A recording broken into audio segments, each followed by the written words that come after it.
Hello প্রিয় student, আশা করছি তোমরা সকলেই ভালো আছো এবং সুস্থ আছো।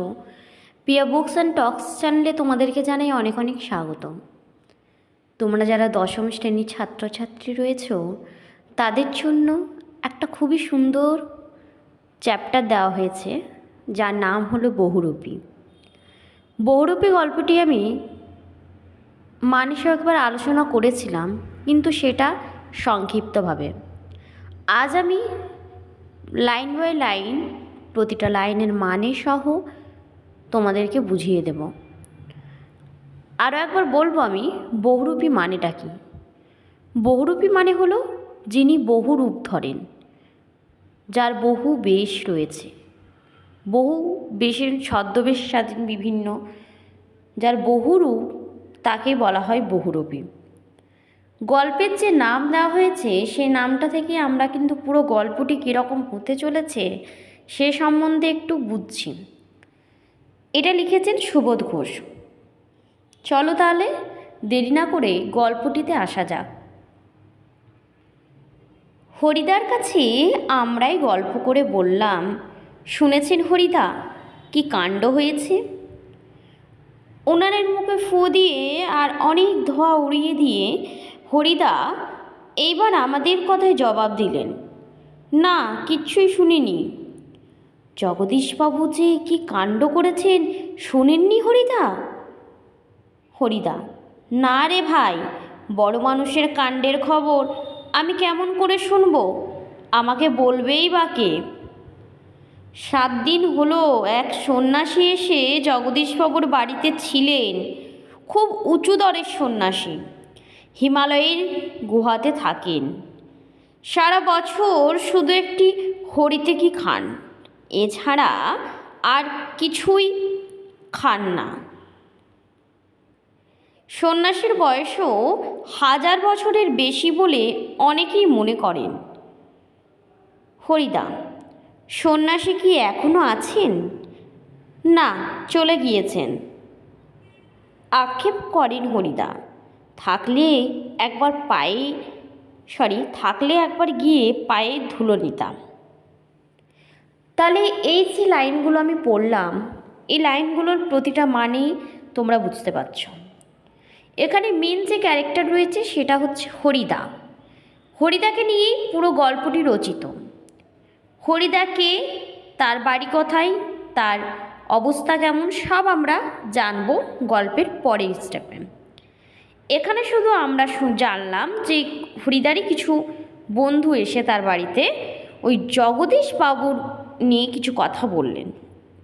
জগদীশবাবুর বাড়িতে এক সন্ন্যাসী এসেছেন, যে সন্ন্যাসী নাকি হিমালয়ের গুহাতে থাকেন, সারা বছর কিচ্ছু খায় না, শুধু হরিদকে খান। আর সন্ন্যাসীর বয়সও নাকি 1000 বছরেরও বেশি। এটা শুনে একটু অদ্ভুত লাগছে আমাদের, তাই না? তারপরে চলো এবারে আমরা পরের স্টেপে যাই। তা পেতেন না হরিদা, সেই ভয়ানক দুর্লভ জিনিস। শুধু ওই একা জগদীশবাবু ছাড়া আর কাউকে পায়ের ধুলো নিতে দেননি সন্ন্যাসী। মানে হরিদাও এখন একটু আফসোস করছেন যে আমি যদি আগে জানতে পারতাম তাহলে সন্ন্যাসীর পায়ে ধুলো নিয়ে আসতাম, কিন্তু এখন যেহেতু সন্ন্যাসী আর তো নেই, চলে গিয়েছেন, তাই একটু হরিদার কষ্ট হচ্ছে। কিন্তু তার হরিদারই এক বন্ধু বলছে যে সেটা কিন্তু আপনি পেতেন না, কারণ উনি জগদীশবাবুকে ছাড়া আর কাউকে কিন্তু পায়ের ধুলো নিতে দেননি। হরিদা, কেন?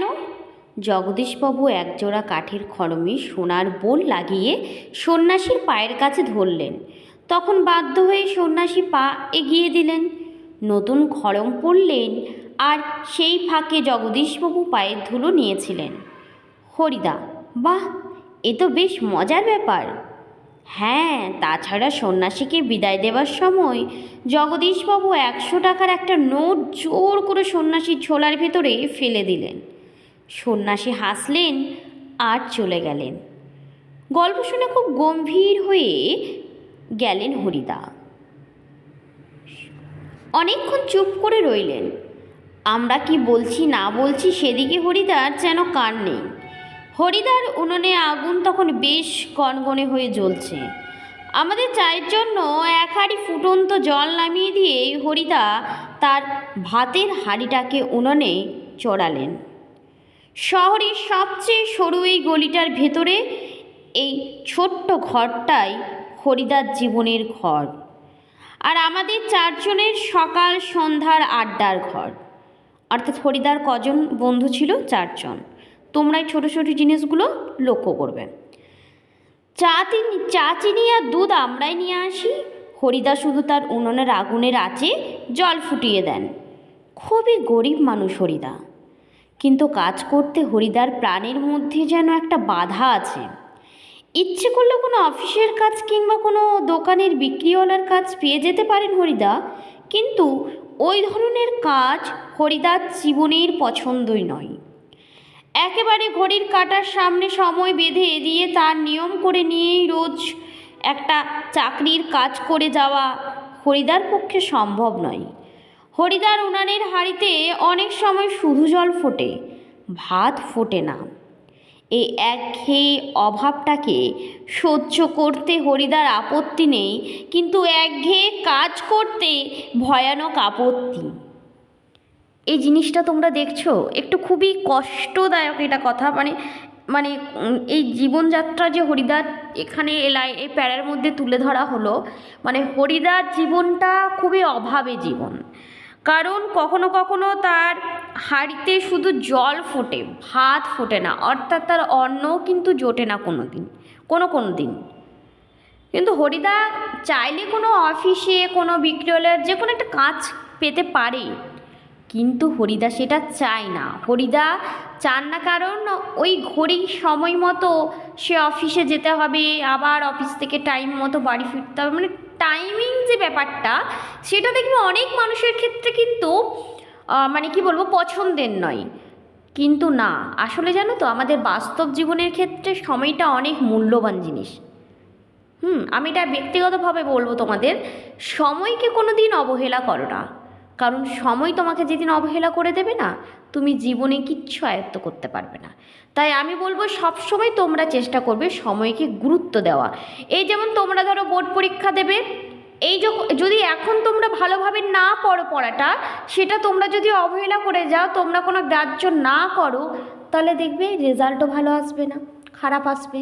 তখন তোমাদের সেই সিচুয়েশনে মনে হবে যে তোমরা যদি একটু ভালো করে পড়তে, তাহলেই তোমরা হয়তো একটা ভালো রেজাল্ট করতে পারতে। তাহলে সেই সময়টা কি তোমরা ফিরে পাবে? তখন পাবে না। তাই তোমাদের এখন থেকেই প্রস্তুতি ভালোভাবে নেওয়া দরকার। চলো, আমি একটু বেশি কথা বলে ফেললাম। চলো, হরিদার জীবনে সত্যই একটা নাটকীয় বৈচিত্র্য আছে, আর সেটাই যে হরিদার জীবনের পেশা। হরিদা মাঝে মাঝে বহুরূপী সেজে যেটুকু রোজগার করেন, তাতেই তার ভাতের হাঁড়ি দাবি মিটিয়ে দিতে চেষ্টা করেন। মাঝে মাঝে সত্যই উপোস করেন হরিদা। তারপর একদিন হঠাৎ আবার এক সকালে কিংবা সন্ধ্যায় বিচিত্র ছদ্মবেশে অপরূপ হয়ে পথে বের হন হরিদা। কেউ চিনতে পারে না, তারা চিনতে পারে 1 আনা 2 আনা বকশিস দেয়। যারা চিনতে পারে না, তারা হয় কিছুই দেয় না, কিংবা বিরক্ত হয়ে 2-1 পয়সা দিয়ে দেয়। মানে হরিদার নিত্য এটা পেশা, নিত্যকার, সেটা হচ্ছে বহুরূপী সাজা। বিভিন্ন বেশ ধরে শহরে আনাচে কানাচে ঘুরে বেড়ান এবং কিছু রোজগারের আশায়, তাও খুবই অল্প রোজগার, যেটাতে কিন্তু পেট চলবে না আর কি।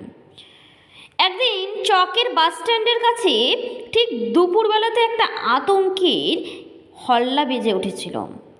একটা উন্মাদ পাগল, তার মুখ থেকে লালা ঝরে পড়ছে, চোখ দুটো কটকটে লাল, তার কোমর থেকে একটা ছেঁড়া কম্বল জড়ানো, গলায় টিনের কৌটার একটা মালা। পাগলটা একটা থান ইট হাতে তুলে নিয়ে বাসের ওপরে বসা যাত্রীদের দিকে তেড়ে যাচ্ছে। চেঁচিয়ে উঠেছে যাত্রীরা, 2-1 পয়সা ফেলেও দিচ্ছে। একটু পরে বাসের ড্রাইভার কাশীনাথ ধমক দেয়। এই যে বাসের ড্রাইভারের যে নাম এখানে উল্লেখ করা রয়েছে, তোমরা কিন্তু এটা নোটিশ করবে। খুব হয়েছে হরি, এইবার সরে পড়, অন্যদিকে যাও। এটা কি, ওটা কি একটা বহুরূপী? বাসের যাত্রীরা কেউ হাসে, কেউ বা বেশ বিরক্ত হয়, কেউ আবার বেশ বিস্মিত। সত্যই খুব চমৎকার পাগল সাজতে পেরেছে তো লোকটা। অনেকে অবাক হচ্ছে, অনেকেরই ভালো লাগছে, আবার অনেকের বিরক্ত লাগছে। দেখুন, পড়তে পড়তে কিছু জিনিস আছে যেগুলো ভুল আমার উচ্চারণ হয়ে যাচ্ছে, সেগুলো তোমরা একটু স্কিপ করো, তোমরা কিছু মনে করো না। মানে একে লাগা পড়তে পড়তে এটা হয়ে যায় মাঝে মধ্যে। হরিদার জীবনে এইরকম বহুরূপের খেলা দেখিয়েই এরকম চলে যাচ্ছে। এই শহরের জীবনে মাঝে মাঝে বেশ চমৎকার ঘটনা সৃষ্টি করেন বহুরূপী হরিদা। সন্ধ্যার আলো সবেমাত্র জ্বলেছে, দোকানে দোকানে লোকজনের ব্যস্ততা আর মুখরতা জমে উঠেছে। হঠাৎ পথের ওপর দিয়ে ঘুঙুরের মিষ্টি শব্দ রুমঝুম করে বেজে বেজে চলে যেতে থাকে। এক রূপসী বাইজি প্রায় নাচতে নাচতে চলে যাচ্ছে। শহরে যারা নতুন এসেছে তারা দু চোখ বড় করে তাকিয়ে থাকে, কিন্তু দোকানদার হেসে ফেলে। হরির কাণ্ড, মানে বুঝছো, হরিদা বাইজি সেজেছে। এটা একটা বহুরূপী নাকি? কারো কারো মুগ্ধ চোখের মোহভঙ্গ হয়, আর যেন বেশ একটু হতাশ স্বরে প্রশ্ন করে ওঠে। বাইজির ছদ্মবেশে সেদিন হরিদার রোজগার মন্দ হয়নি। মোট 8 টাকা 10 আনা পেয়েছিলেন, অর্থাৎ এইখানে কিন্তু তিনি খুব বেশি উপার্জন করবেন এই বেশটাতেই। আমরাও দেখেছিলাম একটা দোকানের সামনে গিয়ে দাঁড়াচ্ছে সেই রূপসী বাইজি, মুচকি হেসে তার চোখ টিপে একটা ফুল সাজিয়ে এগিয়ে দিচ্ছে। দোকানদাররাও হেসে ফেলে আর একটি সিকি তুলে নিয়ে বাইজির হাতেই ফুলসাজির ওপর ফেলে দেয়। কোনো দিন বাউল, কোনো দিন কাপালি, কখনো বোচকা কাঁধে বুড়ো কাবুলিওয়ালা, কখনো হ্যাটকোট প্যাটলুম পরা ফিরিঙ্গি কেরামিন সাহেব। একবার পুলিশ সেজে দয়ালবাবুর লিচু বাগানের ভেতরে দাঁড়িয়েছিলেন হরিদা। স্কুলের 4টি ছেলেকে ধরেছিলেন। ভয়ে কেঁদে ফেলেছিল ছেলেগুলি, আর স্কুলের মাস্টার এসে সেই নকল পুলিশের কাছে ক্ষমা চেয়েছিলেন। এবারের মতো মাফ করে দিন ওদের। কিন্তু 8 আনা ঘুষ নিয়ে তারপর মাস্টারের অনুরোধ রক্ষা করেছিলেন সেই নকল পুলিশ হরিদা। তাহলে কি কি বেশ হরিদা সাজেন সেটা তোমরা দেখলেই। বাউল, কাপালিক এগুলো মনে রাখবে, এগুলো কিন্তু এমসিকিউর ক্ষেত্রে আসে। পরের দিন অবশ্যই স্কুলের মাস্টারমশাই জানতে বাকি থাকেনি কাকে তিনি 8 আনা ঘুষ দিয়েছেন, কিন্তু মাস্টারমশাই একটুও রাগ করেননি, বরং একটু তারিফই করলেন। বাহ, সত্যই খুব চমৎকার পুলিশ সেজেছিল হরি। আজ এখন কিন্তু আমরা ঠিক বুঝতে পারছি না হরিদা এত গম্ভীর হয়ে কি ভাবছেন। সন্ন্যাসীর গল্পটা শুনে কি হরিদার মাথার মধ্যে নতুন কোনো মতলব ছটপট করে উঠেছে? ঠিকই, আমাদের সন্দেহ মিথ্যে নয়। হরিদা বললেন, আজ তোমাদের একটা জবর খেলা দেখাবো। আমাদের দেখিয়ে আপনার কি লাভ হরিদা? আমাদের কাছ থেকে একটা সিগারেটের চেয়ে বেশি কিছু তো পাবেন না। হরিদা, না, ঠিক তোমাদের দেখাবো না, আমি বলছি তোমরা সেখানে থেকো, তাহলে দেখতে পাবে। কোথায়? হরিদা, আজ সন্ধ্যায় জগদীশবাবুর বাড়িতে। হঠাৎ জগদীশবাবুর বাড়িতে খেলা দেখাবার জন্য আপনার এত উৎসাহ জেগে উঠল কেন? হরিদা হাসেন। মোটা মতন কিছু আদায় করে নেব। বুঝতেই তো পারছো, পুরো দিনটা রূপ ধরে ঘুরে বেরিয়ে 2-3 টাকার বেশি হয় না। একবার বাইরে সেজে অবশ্য কিছু বেশি পাওয়া গিয়েছিল, কিন্তু ওতেই বা কী হবে? ঠিকই বলেছেন হরিদা। সপ্তাহের বড়জোর একটা দিন বহুরূপী সেজে পথে বের হন হরিদা, কিন্তু তাতে 7 দিনের পেট চলবার মতো রোজগার হয় না। হরিদা বললেন, না, এবার আমার কাঙালের মতো হাত পেতে বকশিস নেওয়া নয়, এবার মারিত হাতি লুঠিত ভাণ্ডার।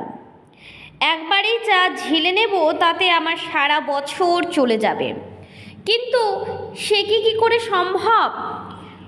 জগদীশবাবু ধনী মানুষ বটেন, কিন্তু বেশ কৃপণ মানুষ। হরিদাকে একটা যোগী, সন্ন্যাসী কিংবা বৈরাগী সাজতে দেখে কত আর খুশি হবে জগদীশবাবু? আর খুশি হলেই বা কত আনা বকশিস দেবেন? 5 আনার বেশি তো নয়। হরিদা বললেন, তোমরা যদি দেখতে চাও তবে আজ ঠিক সন্ধ্যাতে জগদীশবাবুর বাড়িতে থেকো। আমরা বললাম, থাকবো। আমাদের স্পোর্টে চাঁদা নেবার জন্য আজ ঠিক সন্ধ্যাতে জগদীশবাবুর কাছে যাব। বড় চমৎকার আজকে সন্ধ্যার চেহারা। আমাদের শহরের গায়ে কতদিন তো চাদরের আলো পড়েছে, কিন্তু কোনো দিন তো আজকের মতো এমন একটা স্নিগ্ধ ও শান্ত উজ্জ্বলতা কখনো চারিদিকে এমন সুন্দর হয়ে ফুটে ওঠেনি। ফুরফুর করে বাতাস বইছে। জগদীশবাবুর বাড়ির বাগানে সব গাছের পাতাও ছিঁড়ছিঁড়ি শব্দ করে কি যেন বলতে চাইছে। জগদীশবাবুর বাড়ির বারান্দাতে মস্ত বড় একটা আলো জ্বলছে। সে আলোর কাছে একটা চেয়ারের ওপর বসে আছেন জগদীশবাবু। সাদা মাথা, সাদা দাড়ি, সৌম্য শান্ত জ্ঞানী মানুষ জগদীশবাবু। আমরা আমাদের স্পোর্টে চাঁদা খাতাটিকে জগদীশবাবুর হাতে তুলে দিয়ে দাঁড়িয়ে আছি। চমকে উঠলেন জগদীশবাবু। বারান্দার সিঁড়ির দিকে তাকিয়ে জগদীশবাবু দুই বিস্মিত চোখ অপলক হয়ে গেল। আমরাও চমকে উঠেছি বৈকি, আশ্চর্য হয়েছি, একটু ভয়ও পেয়েছি। কারণ সত্যই যে বিশ্বাস করতে পারছি না, সিঁড়ির কাছে এসে যে দাঁড়িয়েছে সে কি সত্যই হরিদা? ও চেহারে কি সত্যই কোনো বহুরূপীর হতে পারে? জটাজুতধারী কোনো সন্ন্যাসী নয়, হাতে কমণ্ডু নেই, চিমটে নেই, মৃগচর্মের আসনও সঙ্গে নেই, গৈরিক সাজও নেই, আদুর গা, আর তার উপর একটা ধবধবে সাদা উত্তরীয়, পরনে ছোট বহরের একটা সাদা থান, মাথায় ফুরফুর করে উঠছে শুকনো সাদা চুল, ধুলো মাখা পা, হাতে একটা ঝোলা, সে ঝোলার ভেতরে শুধু একটা বই, গীতা। গীতা বের করে কি যেন দেখলেন এই আগন্তুক, তারপর নিজের মনেই হাসলেন। আগন্তুকে মানুষটি যেন এই জগতের সীমার ওপার থেকে হেঁটে হেঁটে চলে এসেছেন। শীর্ণ শরীরটাকে প্রায় অশরীরীর মতো চেহারা মনে হচ্ছে। কি অদ্ভুত উদাত্ত শান্ত উজ্জ্বল একটা দৃষ্টি এই আগন্তুকের চোখ থেকে ঝরে পড়ছে। উঠে দাঁড়ালেন জগদীশবাবু। আসুন। আগন্তুক হাসেন। আপনি কি ভগবানের চেয়েও বড়? জগদীশবাবু কিছু ভেবে বলেন, কেন কেন আপনি এ কথা বলছেন মহারাজ? আমি মহারাজ নই, আমি সৃষ্টির মধ্যে এক কণা ধুলি, কিন্তু আপনি বোধ হয় 11 লক্ষ টাকার সম্পত্তির অহংকারে নিজেকে ভগবানের চেয়েও বড় বলে মনে করেন, তাই ওখানেই দাঁড়িয়ে আছেন, নেমে আসতে পারছেন না। সেই মুহূর্তে সিঁড়ি ধরে নেমে যান জগদীশবাবু। আমার অপরাধ হয়েছে, আপনি রাগ করবেন না। আগন্তুক আবার হাসেন। আমি বিরাগী, রাগ মানে কোনো রিপু আমার নয়, নেই। ছিল একদিন, সেটা পূর্বজন্মের কথা। জগদীশবাবু বলুন, এখন আপনাকে কিভাবে সেবা করব? বিরাগী বলেন, ঠান্ডা জল চাই, আর কিছু চাই না। ঠান্ডা জল খেয়ে নিয়ে হাঁপ ছাড়েন বিরাগী। এদিকে ভবতোষ আমার কানের কাছে ফিসফিস করে, না না, হরিদা নয়, হতেই পারে না, অসম্ভব, হরিদার গলার স্বর এরকমই নয়। বিরাগী বলেন, পরম সুখ কাকে বলে জানেন? সব সুখের বন্ধন থেকে মুক্ত হয়ে যাওয়া। ভবতোষের কানের কাছে মুখ এগিয়ে নিয়ে অনাদি বলে, শুনছ তো, এসব ভাষা কি হরিদার মুখের ভাষা হতে পারে? জগদীশবাবু এতক্ষণে সিঁড়ির ওপরে বসে পড়েছেন। বোধহয় বিরাগীর পায়ে স্পর্শ করবার জন্য তারা হাত দুটো ছটপট করতে শুরু করেছে। জগদীশবাবু বলেন, আমার এখানে কয়েকটা দিন থাকুন বিরাগীজি, আপনার কাছে এটা আমার প্রাণের অনুরোধ। 2 হাত জোর করে বিরাগীর মুখের দিকে তাকিয়ে থাকেন জগদীশবাবু। বিরাগী হাসেন। বাইরে খোলা আকাশ থাকতে আর ধরিত্রীর মাটিতে স্থান থাকতে আমি এক বিষয়ী দালান বাঘাড়ির ঘরে থাকবো কেন, বলতে পারেন বিরাগীজি? জগদীশবাবুর গলার স্বরের আবেদন করুণ হয়ে ছলছল করে। বিরাগী বলেন, না, আপনার এখানে জল খেয়েছি যথেষ্ট, পরমাত্মা আপনার কল্যাণ করুক, কিন্তু আপনার এখানে থাকা আমার পক্ষে সম্ভব নয়। জগদীশবাবু, তবে অত্যন্ত একটু কিছু আজ্ঞা করুন, যদি আপনাকে কোনো। বিরাগী, না না, আমি যার কাছে পড়ে আছি তিনি আপনার চেয়ে কিছু কম নয়, কাজে আপনার কাছে আমার তো কিছু চাইবার দরকার হয় না। জগদীশবাবু, তবে কিছু উপদেশ শুনিয়ে যান বিরাগীজি, নইলে আমি শান্তি পাব না। বিরাগী: ধন জন যৌবন কিছুই নয় জগদীশবাবু, ওসব হলো সুন্দর সুন্দর এক একটি বঞ্চনা। মন প্রাণের সব আকাঙ্ক্ষা নিয়ে শুধু সে একজনের আপন হতে চেষ্টা করুন, যাকে পেলে এই সৃষ্টির সব ঐশ্বর্য পাওয়া হয়ে যায়। আচ্ছা, আমি চলি। জগদীশবাবু বলেন, আপনি একটা মিনিট থাকুন বিরাগীজি। সিঁড়ির ওপরে অচঞ্চল হয়ে একটা মিনিট দাঁড়িয়ে রইলেন বিরাগী। আজকে চাঁদের আলোর চেয়েও স্নিগ্ধ হয়েও জ্যোৎস্না যেন বিরাগীর চোখ থেকে ঝরে পড়ছে। ভবতোষ ফিসফিস করে, না না, ওই চোখ কি হরিদার চোখ হতে পারে? অসম্ভব। জগদীশবাবুর হাতে একটা থলি, থলির ভেতরে নোটের তারা। বিরাগীর পায়ের কাছে থলিটাকে রেখে দিয়ে ব্যাকুল স্বরে প্রার্থনা করেন জগদীশবাবু, এই প্রণামী, এই সামান্য 100 টাকা গ্রহণ করে আমাকে শান্তি দান করুন বিরাগীজি। আপনার তীর্থ ভ্রমণের জন্য এই টাকা আমি দিলাম। বিরাগী হাসেন, আমার বুকের ভেতরেই যে সব তীর্থ, ভ্রমণ করে দেখাবার তো কোনো দরকার হয় না। জগদীশবাবু, আমার অনুরোধ বিরাগীজি। বিরাগী বলেন, আমি যেন অনায়াসে ধুলো মারিয়ে চলে যেতে পারি, তেমনি অনায়াসে সোনাও মারিয়ে চলে যেতে পারি। বলতে বলতে সিঁড়ি থেকে নেমে গেলেন বিরাগী। 101 টাকার থলিটা সিঁড়ির ওপরে পড়ে রইল। সেদিকে ভুলেও একবার তাকালেন না বিরাগী। কি করছেন হরিদা? কি হলো? কই, আজ যে বলেছিলেন জবর খেলা দেখাবেন, সে কথা কি ভুলেই গেলেন? আজকে সন্ধ্যাটা ঘরে বসে কাটিয়ে দিলেন কেন? বলতে বলতে আমরা সবাই হরিদার ঘরের ভেতরে ঢুকলাম। হরিদা উনানের আগুন তখন বেশ গনগনে হয়ে জ্বলছে।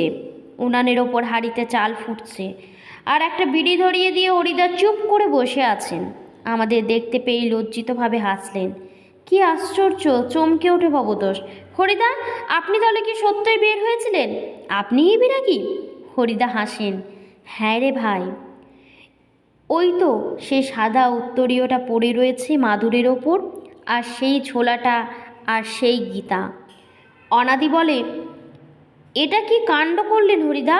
জগদীশবাবু তো অত টাকা সাধলেন, অথচ আপনি একেবারে খাঁটি সন্ন্যাসীর মতো সব তুচ্ছ করে সরে পড়লেন। হরিদা, কি করব বলো, ইচ্ছেই হলো না। শত হোক। ভবতোষ, কি? হরিদা, শত হোক। একজন বিরাগী সন্ন্যাসী হয়ে টাকা ফাঁকা কি করে স্পর্শ করি বলো, তাতে যে আমার ঢং নষ্ট হয়ে যায়। কি অদ্ভুত কথা বললেন হরিদা! হরিদার এক কথার সঙ্গে তর্ক চলে না। আর বুঝতে অসুবিধা নেই, হরিদার জীবনে ভাতের হাঁড়ি মাঝে মাঝে শুধু জল ফুটিয়ে সারা হবে। অদৃষ্ট কখনোই হরিদার এই ভুল ক্ষমা করবে না। অনাদি বলে, কিন্তু আপনি কি জগদীশবাবুর কাছে গিয়ে আর কখনো? চেঁচিয়ে হেসে ওঠেন হরিদা। যাবই তো, না গিয়ে উপায় কি? গিয়ে অন্তত বকশিসটা তো দাবি করতে হবে।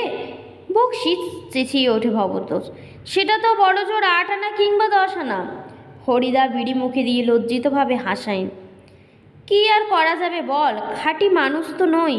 এই বহুরূপী জীবনের বেশি কি আশা করতে পারি? গল্পটা কিন্তু এখানেই সমাপ্ত। কি সুন্দর একটা গল্প, তাই না? খুবই ভালো লাগলো আমার পড়িয়ে তোমাদেরকে।